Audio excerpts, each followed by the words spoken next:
we're all sitting comfortably, I don't have to say we join hands and try and contact the living this autumn.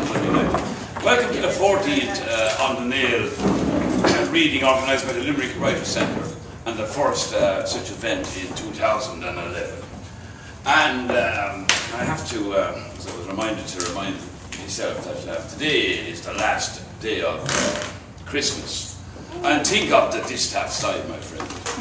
Okay, we have two guest readers tonight, Teri Murray, whom you know, and James Lawless. And Teri, of course, is a well-known poet, and James has produced some novels. And first to kick off, we have Teri Murray.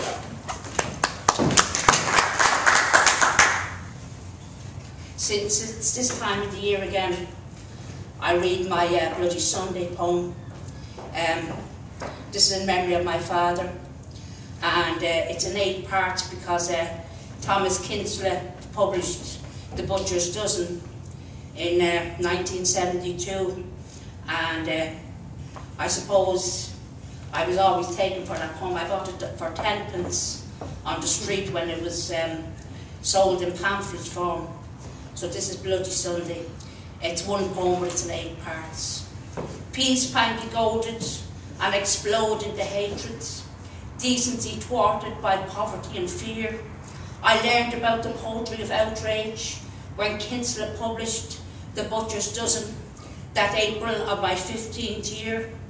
I looked over the bridge on Dolphin's Barn into the swollen face of the Grand Canal. The knowing had flowed all the way from the Foyle, contaminating banks and riverbeds. The Paris had rampaged in Derry and shot 13 of our people dead.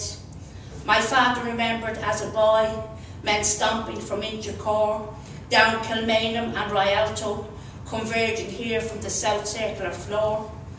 A blue-shirted army of sergeants and shopkeepers, protecting the collective conscience with novenias and kicks, beating down diversity with xenophobic sticks, trying to impose a morality on a fledgling state, while the tombstones still remained unlicensed, a footfall away from civil war. And inside my head, I still play a frightening kind of grotesque chess on squares of religious rights and wrongs, kings and politicians entrenched on battlefields, and the terrible inheritance of the powerless and the pawns. Part 2. On Cork Street stands a palace for the contagious, built when the children of bakers fired clay in Brickfield Lane, and noxious vulva played chase with typhus fever and dysentery, and ran all the way from Cole Alley and Braithwaite Streets. An old scavenger contracted to the jury of St. Thomas de Nore trundled his carts among tanneries and shambles, while little girls skipped and chanted, down in the valley where the green grass grows. O streets assuaged by healing rain, the tenements and fever nests have gone. In the liberties I remember, caged larks singing, near hearts that burned more brazel than coal. Part 3. The curve of the Coombe became a focal ground for missionary labours, as legitimate and deserving as Calcutta or Khartoum, and just as important, closer to home. Clergymen scuffed and tussled, tore off tassels and collars, fought them out like men, apostles of righteousness with the gift of tongues. If half of them had brains, they'd be dangerous, true as God, firing stones at the raggy children in their raggy schools, saying they're punning their immortal souls for a sup of soup and a cut of bread. That's nothing. The other is crowd is as bad, rolling the teachers in the muck, reefing the bonnets off of their head. You know what I meant to ask you, Mick? What's idolatry when it's at home? Mr. Mushhat in your chemist shop, tolerate our collective sins. It was from you I learned that labels adhere to more than vials and bottles. Part 4. On Patrick Street, the cathedral makes herself comfortable, lays out her green handkerchief, still dressed for winter. An old dealer is sitting on a bench, muttering the spiel of a song, tiptoe to the Beano, where the kids go for the cocoa, the long warm vowels of the liberties, washed down by a gill of Guinness and a baby power. A gust of wind tickles the hem of her apron and touches the tops of her stockings, gartered by passion killer knickers. She had tugged a portmanteau on cartwheels, bundled with skirts, shorts and overcoat, quilted by a muskrat coat. By the cut of her face, she could be a daughter of Huguenots who settled here in the tender's fields. Cotton wool, linen and starch, sapping through her veins. Then she turns and looks at me with eyes as shrewd as buttons. I dressed you out and your mother before you in garments from his stall. She did, I won't deny her. On this island in 1972, the truth is as rare as the landing of a swift. Part 5. Stones have long memories, I believe. Even when fragmented, do they still retain a sense of totality before being chipped from the ribs of landscape? Was this pebble one traps between finger and thumb and set in the wall of the Church of St. Mary on Dame Street? Does it still recall old breviaries and hum, and still bear the scars from caliber and hammer of mason who worked for William Brabazon? Was it used to mend a breach in the turret of His Majesty's castle and cry out in defence of self?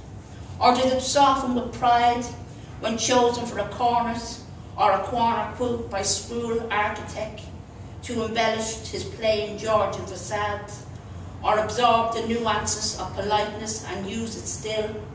Perhaps it darkened with rage and shame when grasped by the hand of a courier and flung to whack King Billy in the eye, or just repeats the language of the streets and curse and shout in slang. Part 6. On Grafton Street, cigarette smoke and old melodies wheezed in the lungs of a concertina. A palm callous boron leaned against the wall, while the eyes of a tin whistle winked and watched as a crescendo of coins fell into Paddy Bones' tattered cloth cap. Further on, I met the jester, Tom McGinty, who sacrificed anonymity, garbed in plywood sandwich boards as he juggled neon baubles and dice patron boxes, scoffed in a mask of papier-mâché to the alter ego of the mob. Barred the streets, Pat Tierney, muffled against the wind, cutting the corner, his voice carrying to the plastic signs over cafes and shops. A flock of pigeons gathered to listen as he read epic in soundbite stanzas. O'Carroll, Puck and Zosimus are uncompromising graces. 7. The Shelbourne coily lifted her skirts, blinded her eyes. The silence was deeper and more terrible than reality. The Morrigan was there, baying for blood. A rushes hoodie crow, stripped to the waist. She washed the skirts and shorts of the warriors in the pond in Stephen's Green. Now she sleeps in doorways, wears an armour of cardboard boxes and blankets that have seen better nights. 8. Unforgiving as January, we battled through the last stronghold on Merrion Square, carrying cocktails of guilt and outrage siphoned into bottles. Placed 13 black coffins against the makeshift door, provoked them with petrol and matches, while jaded slogans blistered on our lips.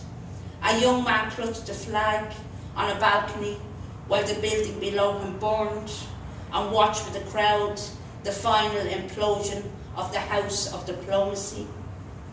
That night is charcoaled in the architecture of my psyche, and some mornings and dreams I see a tricolour billowing in the wind and doused by heavy rain. A benediction on this my city. Bless us with water from Tolka Poddle, Liffey, Royal and Grand Canals, and flow through little streams and rivulets to the waters of the Foyle. the lagging and the ban. Thank you.